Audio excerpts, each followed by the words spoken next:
আসসালামু আলাইকুম, আমি মনিরুজ্জামান, উপসহকারী কৃষি অফিসার, বরুড়া, কুমিল্লা। দর্শক, আপনারা জানেন বাংলাদেশের সর্বত্রই ছড়িয়ে ছিটিয়ে কিছু আখ বা ইক্ষুর চাষাবাদ হয়। এছাড়াও আখের মিল যেখানে রয়েছে সেখানে বেল্ট আকারে আখের চাষাবাদ হয়।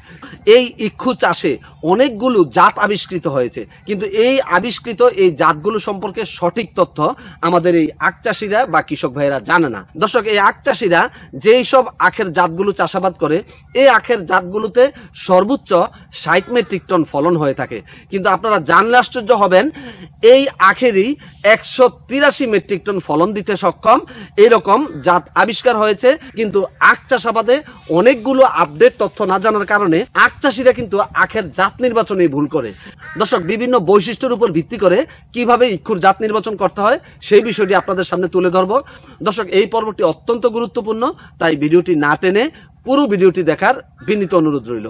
চলুন দর্শক, আমরা এখন জেনে নেই বন্যা ও জলবদ্ধতা সহিষ্ণু 10টি আখের জাত সম্পর্কে। দর্শক, বন্যা ও জলবদ্ধতা সহিষ্ণু 10টি আখের জাত হচ্ছে ঈশ্বরদী 1, ঈশ্বরদী 21, ঈশ্বরদী 19, ঈশ্বরদী 30, ঈশ্বরদী 31, ঈশ্বরদী 36, ঈশ্বরদী 38, বিএসআরআই 46, বিএসআরআই 48, এলজেসি। দর্শক, এই 10টি জাতের মধ্যে সর্বোচ্চ ফলন দিতে সক্ষম এমন 5টি বন্যা ও জলবদ্ধতা সহিষ্ণু আখের জাত হচ্ছে বিএসআরআই 46, যেটা 2017 সালে অবমুক্ত করা হয়। এটার হেক্টর প্রতি ফলন 119 মেট্রিক টন, বিঘা প্রতি ফলন 397 মণ।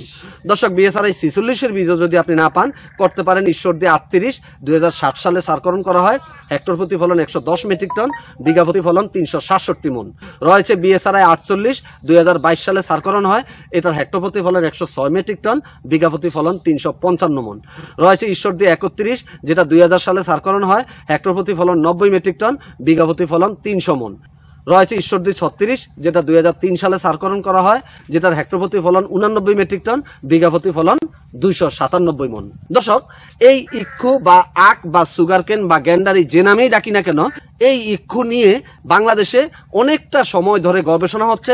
বাংলাদেশ ইক্ষু গবেষণা ইনস্টিটিউট নামে বাংলাদেশে সরকারি একটি প্রতিষ্ঠান ইক্ষু নিয়ে দীর্ঘ গবেষণা করে অনেকগুলো জাত আবিষ্কার করছে। দর্শক, বাংলাদেশ ইক্ষু গবেষণা ইনস্টিটিউট বা বিএসআরআই এই পর্যন্ত 48টি আখের জাত আবিষ্কার করেছে। এছাড়াও আখের চাষাবাদ পদ্ধতিতে এখন অত্যাধুনিক সর্বাধুনিক পরীক্ষিত প্রযুক্তি সমূহ রয়েছে, যে প্রযুক্তিগুলি আখ চাষিরা না জানার কারণে আখের বাম্পার ফলনেও তারা বঞ্চিত হয়। দর্শক, এই অবস্থা থেকে উত্তরণের জন্য কৃষিতে বিশ্ব ইউটিউব চ্যানেলে আখের চাষাবাদ পদ্ধতি বিষয়ক আখের 11 পর্বের ধারাবাহিক প্রচার করব। দর্শক, আখের এই 11 পর্বের ধারাবাহিকের প্রথম পর্বে থাকবে বৈশিষ্ট্য ভিত্তিক ইক্ষুর জাত নির্বাচন। দর্শক, দ্বিতীয় পর্বে থাকবে ইক্ষু চাষের উপযোগী জমি তৈরির কৌশল, বীজ নির্বাচন এবং বীজ তৈরির কৌশল।